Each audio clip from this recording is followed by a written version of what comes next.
Thank you sir. Sir మాకు ఇష్టమైన movies అంటే దూకుడు అండ్ అదర్స్ సార్. నాకు ఇష్టమైన మూవీస్. సో మహేష్ బాబు గారితో ఎన్టీఆర్ గారితో స్క్రీన్ షేర్ చేసుకోవడం ఎలా అనిపించింది సార్ మీకు? నాకు ఎవరితో స్క్రీన్ షేర్ చేసుకున్నా చిన్న పెద్ద మహేష్ బాబు గారు, ఎన్టీ రామారావు గారు, చిరంజీవి గారు, బాలకృష్ణ గారు అనే కాకుండా ఎవరితో షేర్ చేసుకున్నా ఆ క్యారెక్టర్ మనం పెర్ఫామ్ చేయటం వరకే.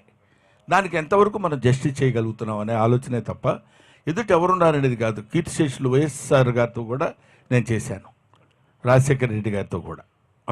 అప్పుడు ఆయనతో మీరు చేస్తే ఎలా ఉంటుంది? ఆయన ఏంటి ఈయనేంటి ఏముందండి, ఎదురుగా ఉన్నప్పుడు ఆయన యాక్టరే, నేను యాక్టరే.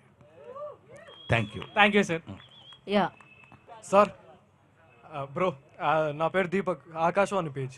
మీరు ఒక అవార్డ్ ఫంక్షన్ లో చెప్పారు కదా, చీమగా పుడితే 10 చీమల్ని నవ్విస్తా, అవునండి, వేరే ఏ జంతువుగా పుట్టినా గానీ 10 జంతువుల్ని నవ్విస్తా అన్నారు కదా. అవునండి. అది దానికి నేను చాలా కనెక్ట్ అయ్యాను సార్. దానికి నేను కనెక్ట్ అయ్యి ఆకాశవాణి పేజ్ లో నేను ఎప్పటికప్పుడు ఫాలోవర్స్ ని నవ్వించడానికి ట్రై చేస్తూనే ఉంటా. ఎప్పుడైనా ఫాలోవర్స్ నాకు మెసేజ్ చేస్తుంటారు, అన్నయ్య మీమ్స్ చాలా బాగుంది, మీ మీమ్స్ చాలా బాగుంటాయి అంటే నాకు ఫస్ట్ గుర్తొచ్చింది మీరే.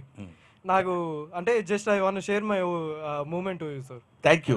నేను అదే ఏ సందర్భంలో చెప్పానంటే, చాలామంది మోక్షం అంటారు. మోక్షం అంటే జన్మరాహిత్యం అని. ఇది కొంచెం లోపలికి వెళ్ళి మిమ్మల్ని బోరు కొట్టే సబ్జెక్ట్ అయి ఉండొచ్చు. అయినా సరే ఎక్కువసేపు కాకుండా 1 మినిట్లో చెప్తాను. చాలామంది నాకు ఇంకా జన్మ, అందుకనే నదుల్లో మునుగుతారు, వాటిలో స్నానాలు చేస్తారు, పూజలు ఎన్ని చేసి ఎందుకు చేస్తున్నాం మనం అంటే మోక్షం పొందటం కోసమని. మోక్షం పొందటం అంటే మోక్షానికి పెద్దలు చెప్పింది ఏంటంటే జన్మరాహిత్యం అని, ఇంకా వచ్చే జన్మ ఉండకూడదు అని. నేను దానికి అగెనిస్ట్ అన్నాను. ఎందుకన్నానంటే, ఎందుకు జన్మని వద్దనుకోవడం? వచ్చే జన్మలైనా పుడదాం, ఏ జన్మలైనా పుడదాం. ఆ జన్మనిచ్చిన భగవంతుడికి మనం నమస్కరిస్తూ మన చుట్టుపక్కల ఉన్న వాడిని నవ్వించడమనే కాదు, ఆనందపరచగలిగిన ఏ జీవి అయినా అదృష్టవంతురాలే.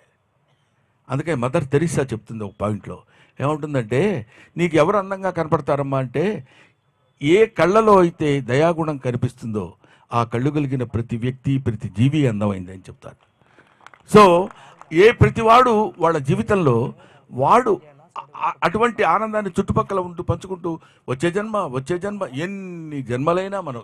అందుకే ఇందాక నేను ఒక కాంటెస్ట్లో చెప్పింది ఏంటంటే, చీమనై పుట్టాననుకోండి, మీరు జాగ్రత్తగా పరిశీలించండి. ఎక్కడన్నా ఒక పంచదారపు గుళిక పడిందంటే ఒక చీమ వచ్చి అదే తింటూ ఉండదు. అది వెంటనే నువ్వు వెనక్కి వెళ్ళిపోయి 10 చీమలను తీసుకొస్తుంది. ఆ 10 చీమలు కలిసి దాన్ని తింటాయి. అది కదా లైఫ్. ఏం చీమ లైఫ్ మనం ఎందుకు కాదనుకోవాలి? దోమ లైఫ్ ఎందుకు కాదనుకోవాలి? ప్రతి జన్మకి మనం మనిషిగానే పుట్టాలని ఎందుకు అనుకోవాలి? ఆ స్వార్థంతో భగవంతుడిని మనం ఎందుకు ప్రార్థించాలి?